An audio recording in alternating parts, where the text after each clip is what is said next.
before, so.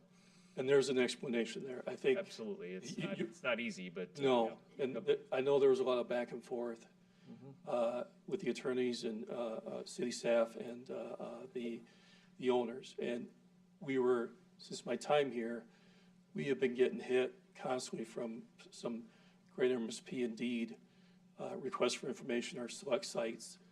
And we are simply trying to work and make sure that we could react to those and adjust or flex if we needed to in this ordinance. It came down to the point where, all right, we're ready, and here comes this big data center project. So we hope form follows function here. We're doing the right thing by getting an ordinance in place because that has to be in place, and we're there.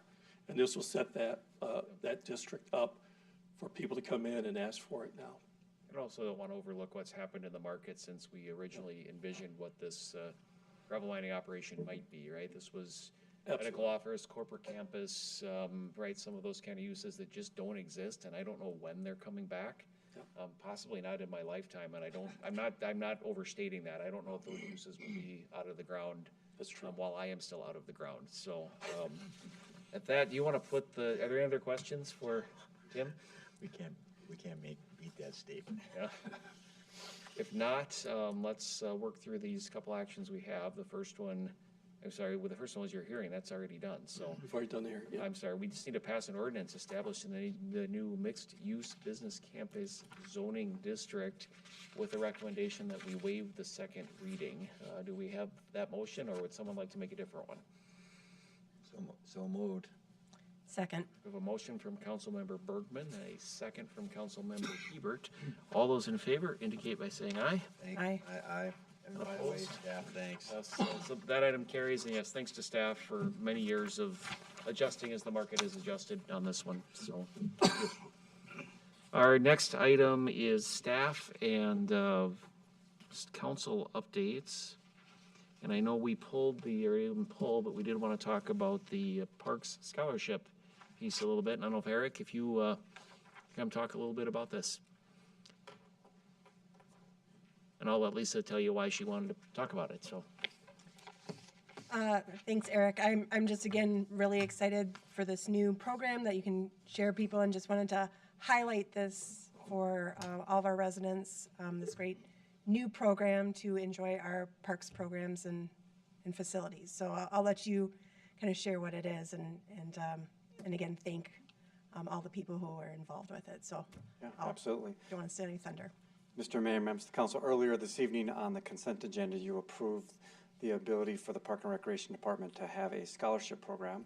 And this is designed to help residents who might be experiencing some financial difficulty so that they could still have access to some of the Parks and Recreation programs that we offer as a city that costs money.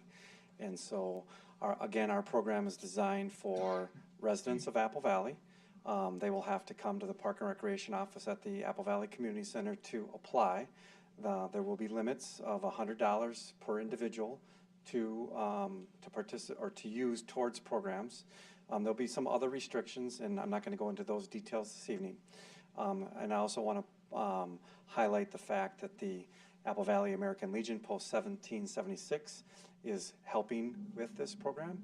They have contributed $5,000 and have indicated that they are interested in donating up to $20,000 annually, and that will depend on how their gambling operation is going on a year-to-year basis. So we're very excited about the partnership with the Legion, and we certainly want to recognize them for that contribution, because without it, we're probably not offering this opportunity to residents of Apple Valley. So, great, thank you. Any questions for Eric?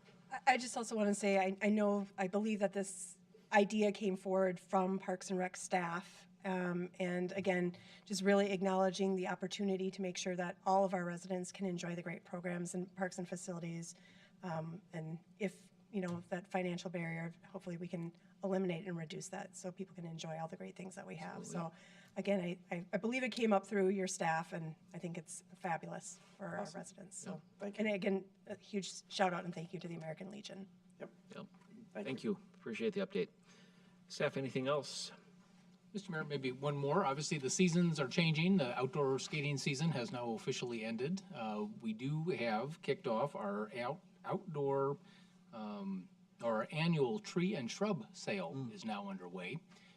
More details are available on the city's website, but this is something that our citizens look forward to every year. It's always a sold-out event. You can pre-order a certain number of trees, a certain number of shrubs through this program and pick them up and plant them.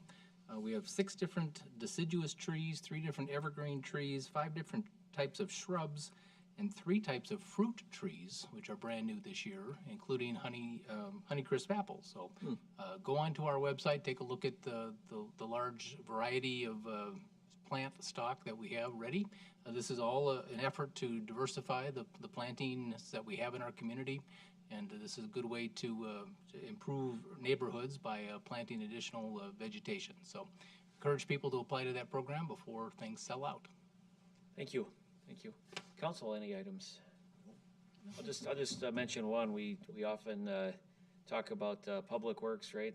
And they do a lot for us, and when they do it best when nobody notices. But one night this weekend, their work certainly got noticed as everybody was out there overnight dealing with a water main break, right, all through the overnight hours at Pennock and 42, and just appreciate the work done. By the time morning traffic was moving, the road was back open, and I didn't hear a lot of other negative impacts. And so just thanks everybody who I'm sure gave up an evening, right, and then some to get everything back operational again. So thanks everybody for that one. It's appreciated. The next item is our calendar of upcoming events, and I just need a date for our next council meeting. Our next informal city council meeting is Thursday, March 13th at 5:30, and the next regular city council meeting is Thursday, March 13th at 7 p.m. Do I have a motion to approve the calendar? So moved. Second? Motion from Councilmember Hebert, a second from Councilmember Bergman. All those in favor indicate by saying aye. Aye. Aye. Opposed? And do we have a motion to adjourn? So move. Second. A motion from Councilmember Bergman and a second from, this is actually harder, and there's only 2 of you. Yeah, And a you second could've from said- Councilmember Hebert. All those in favor indicate by saying aye. Aye. Aye. Thank you. We're adjourned.